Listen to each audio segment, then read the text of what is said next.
Hi guys, welcome to another Manny Explains. Today I'm going to be covering difficult ground and dense cover.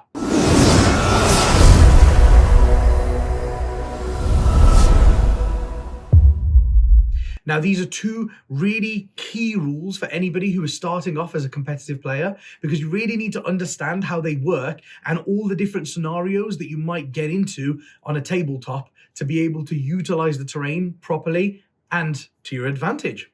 Difficult ground, guys, that terrain trait means that if a piece of terrain has the difficult ground trait, then if one model, any model in a unit must pass over any part of that terrain feature, if you make a normal move, advance move, fall back, or charge move, then you must subtract 2 inches off the total move of the entire unit.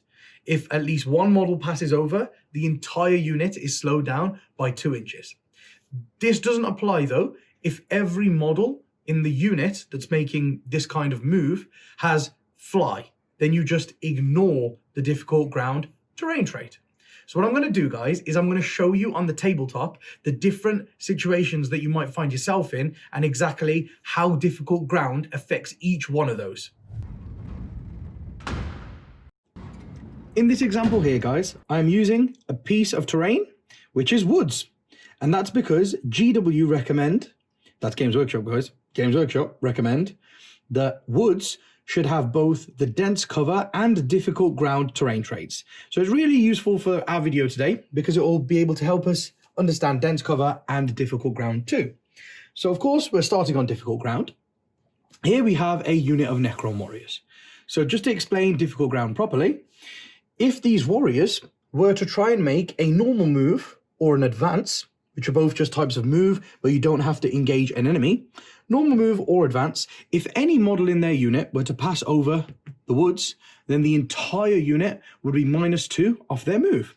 For example, if I wanted to go into the forest with 1, I don't know, because maybe there is an objective in the middle of that forest, or there is an objective over here to the edge of the forest, and if I go there, I'm just within 3 inches of it. If I wanted to do that, that one warrior would move that way, and warriors have a move characteristic of 5 inches. So now, because one has gone on to the woods, the entire unit can only move 3 inches. So it would restrict my whole squad.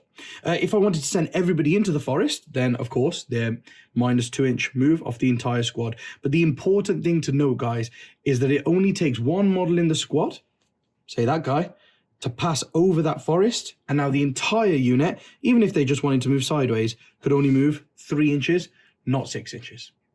In this example, guys, we have a unit of orc boys in our woods, and that's because we want to demonstrate how charging works. Now, if I wanted to make a charge move here, I would see that my warriors are outside of 2 inches. So I would need to move 2 inches with my charge roll to be able to make it in. However, I'm -2 to that move. So if I were to roll a double 1, normally I'd be able to move 2 inches and I'd be able to get engagement range of the orcs, which would mean I have successfully made my charge move. But if I roll a double 1 here, I'm -2 from my move because I'm trying to go over difficult ground, and that means I would actually fail my charge, because to get within engagement range of that orc unit, my unit would have to go over difficult terrain when it moves. Even if only one model needs to get within engagement range like that, and the entire unit could sit here, it would still -2 off my entire charge move. The other thing, guys, is falling back. So if I was in combat with the orcs like this and I wanted to get my Necron Warriors out of there, because I am on the difficult ground, if I wanted to move, I would have to subtract 2 inches of the total that my unit can fall back.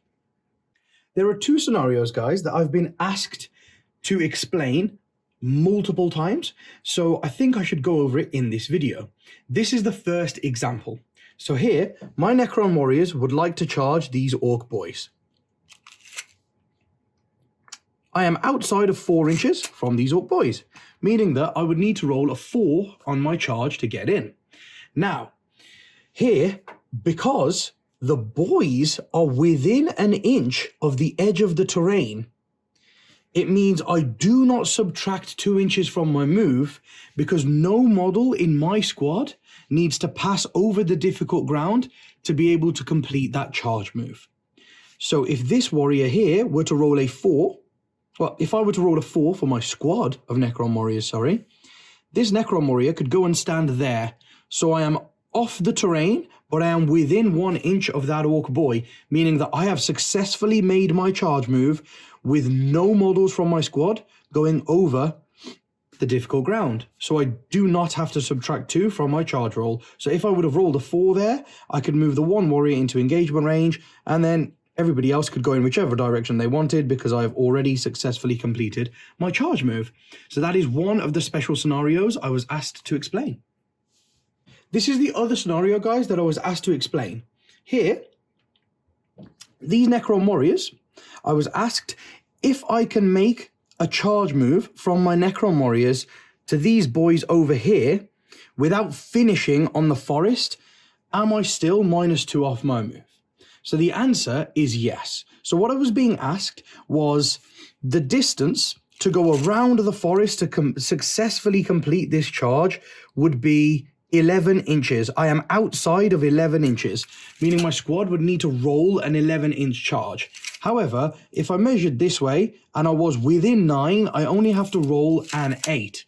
Therefore, I was asked if I can roll an 8 and I can clear the entire forest without finishing my move on there, am I still reduced by 2? The answer is yes, because the path that your model takes would go directly through the forest. So even though you haven't actually placed any of your models on the woods, you're still going through them when you make your charge move. So you would reduce your charge distance by 2 inches. Dense cover, guys, is a little easier to understand than difficult ground. So the way dense cover works, guys, if my Necron Warriors over here wanted to shoot at these Orc boys over here, then any terrain feature, like this wood, which has the dense cover terrain trait, this wood does have that, then if it is at least 3 inches in height, I must subtract 1 from all hit rolls made with ranged weapons from my Necron Warrior squad into the boy squad, unless I can draw a straight line from my firing model, any part on my firing model's base, to the entirety of one model's base in the target unit. So because I can't here, with loads of these warriors, because they have to draw their straight lines to be able to see, even if it's the one on the end, if this warrior wanted to shoot at this Orc boy, I can't draw a straight line from him, which sees the entirety of the Orc boy's base without crossing through the dense cover. So I must subtract 1 off all of my ranged attacks.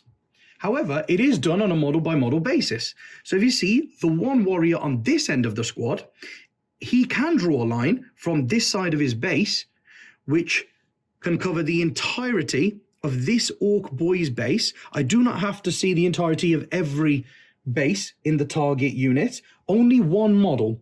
So because my warrior can draw a straight line from this side of his base, which can see the entirety of one model's base in the target unit, he does not subtract 1 from his hit rolls because he does not have to draw that line over the dense cover. He can go around the dense cover. To further explain, guys, models do not suffer the penalty, the -1 to hit penalty for their ranged weapons, if the only piece of terrain that they need to draw their lines through is the piece of terrain that they are completely on. So this unit is completely on the terrain feature with the dense cover trait. And if they want to shoot the Orc boys, the only piece of terrain that they need to draw their line of sight over is the piece of terrain that they are in. They do not suffer the penalty to their ranged weapons when attacking the Orcs. The final thing to note, guys, is that models do not suffer the penalty to their hit rolls when making an attack with a ranged weapon that targets an aircraft unit or a unit that includes any models with a wounds characteristic of 18 or more, even if this terrain feature is in between it and the firing model. Therefore, if my Necron Warriors wanted to shoot at the aircraft model, which is the Crimson Hunter over here, or the Wraith Knight over here, which is a unit with a wounds characteristic of 18 or more, then they do not suffer the penalty, even though the obscuring piece of terrain is in between them and their target.